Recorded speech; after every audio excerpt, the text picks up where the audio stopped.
ஆன்மீக அன்பர்கள் அனைவருக்கும் வணக்கம். நம்ம மனசுல எத்தனையோ ஆசைகள், வேண்டுதல்கள், நியாயமான கோரிக்கைகள் இருக்கும். என்னதான் முயற்சி பண்ணாலும் இந்த காரியம் தள்ளிண்டே போகுதே அப்படின்னு கவலைப்படுறீங்களா? கவலையை விடுங்க. நடமாடும் தெய்வமாக வாழ்ந்த நம்ம காஞ்சி மகா பெரியவா நாம நினைத்ததை அப்படியே நிறைவேற்றி கொடுப்பதற்காக ஒரு அற்புதமான எளிமையான தீப வழிபாட்டை சொல்லியிருக்கார்.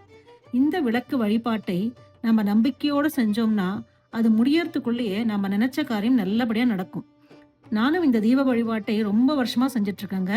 எனக்கு எல்லாமே நல்ல விதமா அமைஞ்சிருக்கு. அதனால தான் நான் இந்த வீடியோல ஷேர் பண்ணுகிறேன். அது என்ன வழிபாடு, அதை எப்படி செய்யணும் அப்படிங்கிறத இந்த வீடியோல முழுசா பார்ப்போம். வீடியோவை ஸ்கிப் பண்ணாம கடைசி வரைக்கும் பாருங்க. சரி, இந்த தீப வழிபாட்டை நம்ம எப்படி தொடங்கணும் அப்படிங்கிறத பார்க்கறதுக்கு முன்னாடி, எந்த ஒரு நல்ல காரியத்தை தொடங்கினாலும் நம்ம முதல்ல விநாயகர் பெருமானை வழிபடுவோம் இல்லையா? அதே போல இந்த விளக்கு வழிபாட்டை தொடங்கறதுக்கு முன்னாடி நம்ம வீட்டு பூஜை அறையில் அமர்ந்து முதல்ல விநாயகரையும் நம்ம குலதெய்வத்தையும் மனசார வேண்டிக்கலாம். என்ன காணிக்கையோ நம்ம எப்படி குலதெய்வத்தை வேண்டிப்போமோ அதை மாதிரி அவங்க பழக்க வழக்க மாதிரி வேண்டிக்கலாம். நமக்கு என்ன வேண்டுதலோ அதை சுமூகமாக நடத்தி கொடுக்கணும் அப்படிங்கிறத மனமுருகி பிரார்த்தனை செஞ்சுட்டு இந்த வழிபாட்டை தொடங்கலாம். குலதெய்வ வழிபாடு ரொம்ப ரொம்ப முக்கியங்க. அது நம்ம மகா பெரியவாளும் நிறைய இடத்துல சொல்லியிருக்கார். இந்த விளக்கு வழிபாடு எப்பொழுது தொடங்கணும் அப்படிங்கிறத பார்க்கும்போது இது ரொம்ப ரொம்ப முக்கியமான விஷயம். எப்போதுமே அமாவாசை முடிஞ்சு வர வளர்பிறை வெள்ளிக்கிழமையில இருந்தான் இந்த விளக்கு வழிபாட்டை தொடங்கணும்.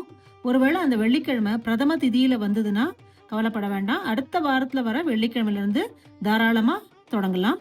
வளர்பிறை வெள்ளிக்கிழமை தாங்க இதுக்கு உன்னதமான நாள். இப்போ விளக்கு எப்படி ஏத்தணுங்கிறத பார்க்கலாம். இந்த வழிபாட்டோட சிறப்பே வாரம் நம்ம விளக்குகளோட எண்ணிக்கையை அதிகப்படுத்தின்றே போகணும். முதல் வாரம் ஒரே ஒரு விளக்கு மட்டும் ஏற்றணும். 2வது வாரம் 2 விளக்குகள் ஏற்றணும். 3வது வாரம் 3 விளக்குகள் ஏற்றணும். இப்படியே ஒரு வாரமும் ஒரு விளக்கா ஜாஸ்தி பண்ணிட்டே போகணும். 16வது வாரம் நம்ம பூஜை அறையில் 16 விளக்குகள் ஏற்றணும். இந்த 16 வாரங்களும் நம்ம வேண்டுதலை மனசில் நினச்சிண்டு நெய் அல்லது நல்லெண்ணெய் ஊற்றி தீபம் ஏற்றலாம். மகா பெரியவாளோட அருளால இந்த 16 வாரங்கள் முடிவடைறதுக்குள்ளேயே நம்ம நினைச்ச காரியம் கட்டாயமா நல்லபடியா நடந்து முடியும். 16 வாரங்கள் வெற்றிகரமா நம்ம விளக்கு ஏற்றி முடிச்சதுக்கு அப்புறம் நம்ம மகா பெரியவாளுக்கு ஒரு நிறைவு வழிபாடு செய்யணும். நம்மளுக்கு வசதிப்பட்ட ஏதாவது ஒரு நைவேத்தியம், சர்க்கரை பொங்கலோ பாயசமோ பழமோ எது வேணாலும் வச்சு நைவேத்தியம் பண்ணி, அதுக்கப்புறம் நம்மளால முடிஞ்சா ஒரு சுமங்கலி பெண்ணுக்கு புடவை மற்றும் தாம்பூலம், வெற்றிலைப்பாக்கு, பூ, பழம், வளையல் வச்சு மகா பெரியவாளோட பிரசாதமாக கொடுக்கலாம். ஒருவேளை நமக்கு புடவையெல்லாம் கொடுக்க வசதி இல்லைன்னா வெறும் தாம்பூலம் மட்டும் வச்சு பக்தி ஸ்ரத்தையோட கொடுக்கலாம். இது நம்ம வழிபாட்டை முழுமையாக்கும்.